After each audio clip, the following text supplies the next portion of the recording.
Hello friends. आज का हमारा टॉपिक है यूडाइस पर स्टूडेंट को किस तरह से अपडेट करें या नेक्स्ट क्लास में लेके जाएं उनको। तो उसके लिए हम क्या करेंगे, सिंपल गूगल में यूडाइस सर्च करेंगे और यूडाइस प्लस जो लिंक आ रहा है उस पर हम क्लिक कर देंगे। यहाँ से log in for all modules पर क्लिक करेंगे। इसके बाद जो भी अपना स्टेट है उसे सेलेक्ट कर लेंगे, गो पर क्लिक करेंगे। इसके बाद हम स्टूडेंट मॉड्यूल्स में लॉगिन पर क्लिक कर देंगे। यहाँ से हम आईडी पासवर्ड जो हमारे पास यूडाइस के आईडी और पासवर्ड होंगे उनको हम डालेंगे। मेरे केस में ऑलरेडी फिल्ड है क्योंकि ये मैंने सेव किए हुए हैं। इसके बाद हम कैप्चा डालेंगे।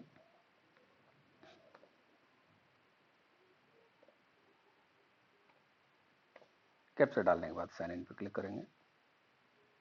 तो इस तरह से हमारा यूडाइस लॉगिन हो गया।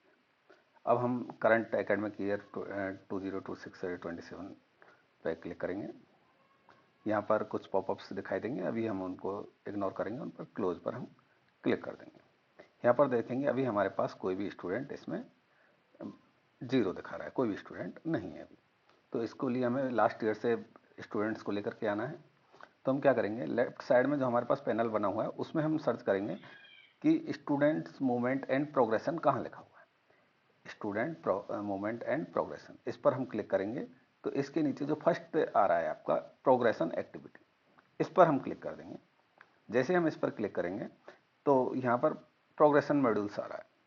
तो प्रोग्रेशन में और भी कुछ ऑप्शन दिख रहे हैं हमें, लेकिन हमें प्रोग्रेशन मॉड्यूल्स के नीचे जो गो लिखा हुआ है इस पर हमें क्लिक करना है। जैसे इस पर क्लिक करेंगे तो आपसे पूछा जाएगा आप कौन सी क्लास को अपग्रेड करना चाहते हैं। तो इसमें जो भी आप लास्ट ईयर जिसके भी क्लास टीचर रहे हुए तो अपनी आप क्लास सेलेक्ट करेंगे। लाइक मैं कोई भी एक क्लास सेलेक्ट कर देता हूँ। मैंने 9th क्लास सेलेक्ट कर दी, उसका सेक्शन सेलेक्ट कर लेंगे यहाँ से और गो पर हम क्लिक करेंगे। जैसे हम यहाँ पर क्लिक करेंगे तो यहाँ पर तो हमारे सभी बच्चे यहाँ पर दिखने लग जाएंगे। टोटल हमारे पास 44 स्टूडेंट थे, ये सभी यहाँ पर दिख रहे हैं। यदि एक पेज में नहीं देखेंगे तो नेक्स्ट पेज में दिख जाएंगे। अब सबसे पहले जो यहाँ पर स्टूडेंट देखेंगे तो हमारे पास अल्फाबेटिकल ऑर्डर में मिलते हैं यूडाइस पे अक्सर स्टूडेंट। तो हम पहला स्टूडेंट हमें दिख रहा है आदित्य कश्यप। इसके बारे में हमारे पास ऑलरेडी पता है कि ये फेल हो गया है, पास हो गया है।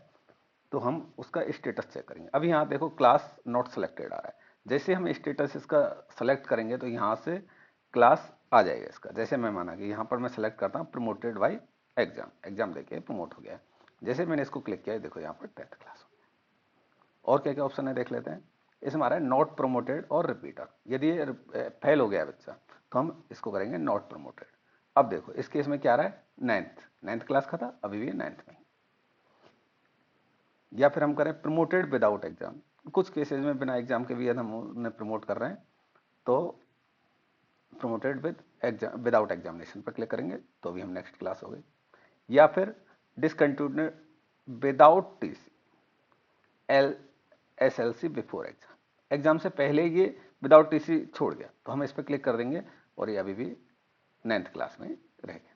तो मोस्टली हमारे पास जैसे प्रमोट करना है हमें तो हमने इसको सेलेक्ट कर लिया, बच्चा पास है। अब उसके बाद हमें देखेंगे उसके कितने मार्क्स हैं इन परसेंटेज। तो हम इसको ये पॉइंट में नहीं लेना, राउंड ऑफ में आपको परसेंटेज डालना है। मान लेते हैं इस बच्चे की जो परसेंटेज आए वो 54% मैंने डाल दिया। इसके बाद मैंने number of days school attend, कितने दिन इसने स्कूल को अटेंड किया है तो उसको हम यहाँ पे डाल देंगे। ये बच्चा 188 डेज प्रेजेंट रहा है। और उसके बाद हम यहाँ पर आ रहा है स्कूलिंग स्टेटस, जो 26-27 में बच्चा कहाँ पर है, कहाँ है student. Student in same school, यदि सेम स्कूल में पढ़ रहा है तो इस पर क्लिक करेंगे। या फिर टीसी लेके चला गया तो इस पर चलेंगे, टीसी लेके, या फिर बिना टीसी के भी चला गया तो इस पर हम क्लिक करेंगे। तो सेम स्कूल में है तो हम यहाँ पर क्लिक करेंगे और ये 10th क्लास में आ गया। यदि टीसी लेके चला गया तो ये, या बिना टीसी के भी छोड़ गया स्कूल, स्कूल को लेफ्ट कर गया तो इस पर क्लिक करेंगे। जब हम यदि स्कूल से चला गया तो यहाँ पर सेक्शन का सेलेक्ट हम नहीं कर पाएंगे। यदि हम इसी स्कूल में पढ़ रहे हैं तो कौन से सेक्शन में पढ़ रहा है उस सेक्शन को हम सेलेक्ट करेंगे। माना कि 9th ऐप का था, 10th ऐप में चला गया।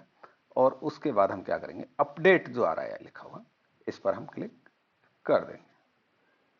जैसे हम अपडेट क्लिक करेंगे हमारे पास में जाएगा student detail has been updated successfully, okay पे क्लिक करेंगे। इसी तरह से हमें सभी बच्चों का एक एक करके करना होगा। जब सभी बच्चों का हमारे पास हो जाएगा तो लास्ट में आता है ऑप्शन इसके फाइनलाइज। लेकिन ये अभी हमें फाइनलाइज पे क्लिक नहीं करना है। यदि अभी कोई बच्चा कंपार्टमेंट में है, उसका रिजल्ट अभी पेंडिंग में है, तो वो अभी बच्चे रह जाएंगे, वो स्टूडेंट। और उसके बाद भी एक बार आपका जो भी कंसल्टिंग इंचार्ज है उससे क्लियर करने के बाद ही आप इसको फाइनलाइज पे क्लिक करेंगे। अभी इसको हम फाइनलाइज नहीं कर रहे हैं और सभी बच्चों को इसी तरह से आपको एक एक बच्चे को नेक्स्ट क्लास में लेके जाना है। Thank you so much.